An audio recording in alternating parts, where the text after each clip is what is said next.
नमस्कार दोस्तों, आप सभी का स्वागत है आपका अपने YouTube चैनल मैथ सर्कल में। दोस्तों, आज हम सीखेंगे किस प्रकार एक वृत्त और वृत्त की त्रिज्या दिए रहने पर वृत्त का क्षेत्रफल और वृत्त की परिधि ज्ञात की जाती है। ये सब सीखने के लिए वीडियो के अंत तक बने रहिएगा। तो चलिए सीधा सवाल के जरिए समझते हैं किस प्रकार वृत्त का क्षेत्रफल और परिधि निकाली जाती है।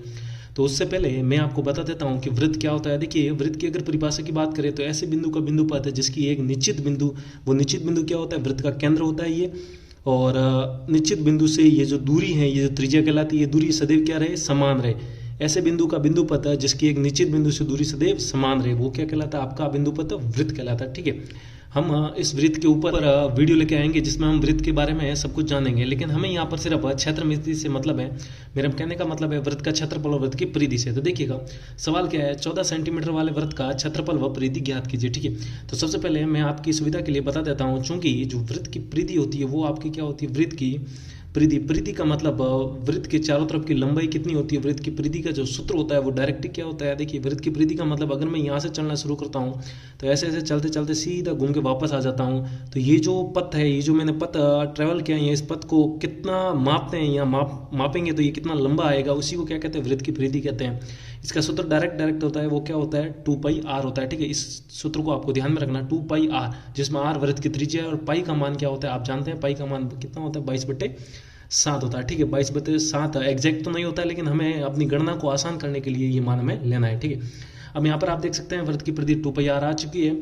और देखिए वृत्त की जो त्रिज्या है वो कितनी दी हुई है, हमने ऊपर आप देख सकते हैं सवाल के अंदर वृत्त की रेडियस या वृत्त की त्रिज्या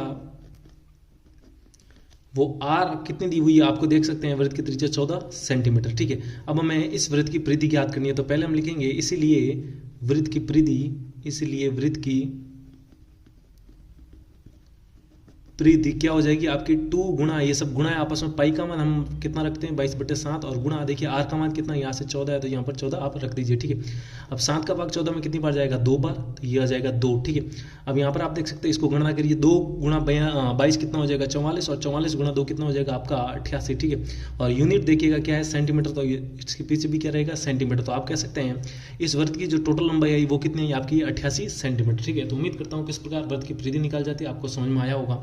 अब हम बात करते हैं इस वृत्त के क्षेत्रफल की। क्षेत्रफल का मतलब क्या होता है, ये एक जो द्विविमीय आकृति है, इसने ये जो मैं लाइनिंग कर रहा हूँ ये कितना भाग घेरा है, इस पेज का, इस व्हाइट पेज का, ये इस सफेद पेज का ये कितना भाग घेरा हुआ है, ये क्या है, इस वृत्त का क्षेत्रफल है। ठीक है, अब इसको किस प्रकार निकालते हैं, तो आपको वृत्त सिंपली वृत्त का क्षेत्रफल आना चाहिए कि सूत्र क्या होता है वृत्त, तो यहाँ पर लिखें, चूंकि वृत्त का जो क्षेत्रफल होता है वो आपका होता है πr²। इसको मैं याद रखिए, अंडरलाइन कर रहा हूँ, यहाँ पर ध्यान रखिएगा, ये होता है वृत्त की परिधि 2πr और ये होता है वृत्त का क्षेत्रफल πr²। ठीक है, अब सिंपली इस वृत्त का क्षेत्रफल निकालने के लिए हम क्या करेंगे, ये जो r का मान है, यहाँ पर पाई तो 22/7 ही रहेगा, और r का मान क्या है यहाँ पर त्रिज्या, तो उसमें रख देते हैं। ठीक है, पाई का मान 22/7 है, तो 22/7 गुणा r² का मतलब r गुणा r, यानी कि r का मान कितना 14, और यहाँ पर गुणा में वापस क्या आ जाएगा 14 आ जाएगा। ठीक है, अब आपको गणना करनी है, देखिए 7 का भाग इस 14 में कितनी बार जाएगा, 2 बार। ठीक है, और यहाँ से 22 गुणा 2 कितना हो जाएगा 44, और 44 गुणा 14 आप कर लेंगे, यहाँ पर हम कर देते हैं,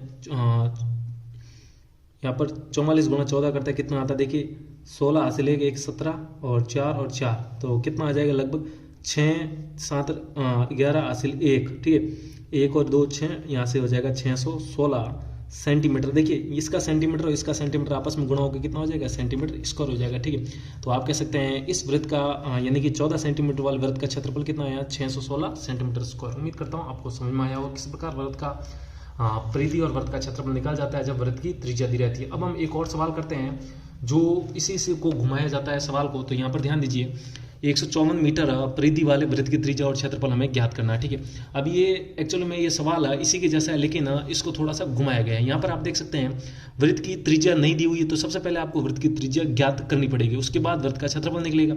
अब हमें यहाँ पर क्या है, चूंकि हमें यहाँ पर दिया हुआ है, क्या दिया हुआ है, देखिए वृत्त परिधि वृत्त की कितनी दी हुई है, यहाँ पर 154 मीटर दी हुई है। ठीक है, अब हम जानते हैं सूत्र द्वारा, इसीलिए वृत्त की परिधि हम जानते हैं, वृत्त की परिधि का जो सूत्र होता है, अभी हमने लिखा कि क्या होता है, वृत्त की परिधि का सूत्र 2πr आर होता है, ठीक है। तो यहाँ पर हम लिख लेंगे सिंपली 2 पाई आर।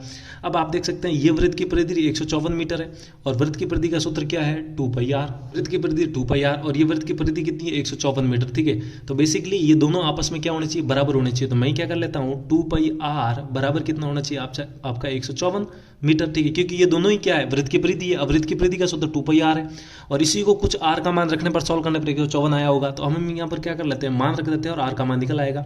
पाई का मान मैं यहाँ पर 22/7 रखता हूँ और आर तो मान निकालना ही है और बराबर में कितना आ जाएगा, 154 आ जाएगा, ठीक है।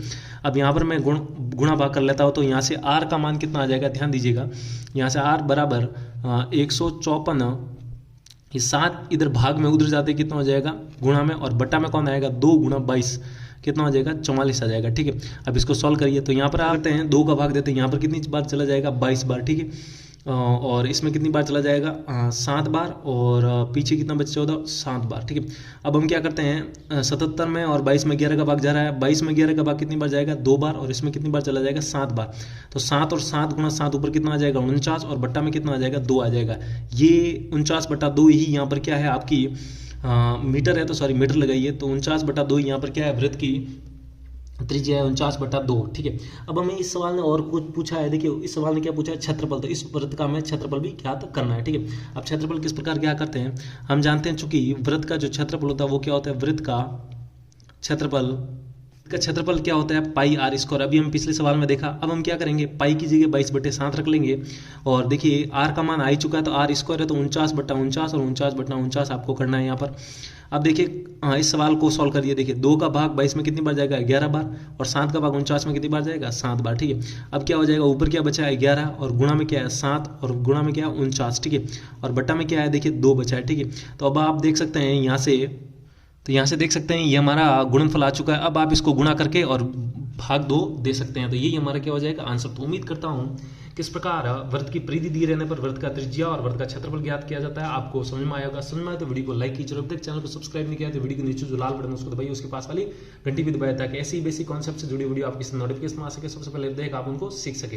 तो आज के लिए इतना रखते हैं, जल्दी मिलते हैं एक और नए कॉन्सेप्ट के साथ, तब तक के लिए जय हिंद।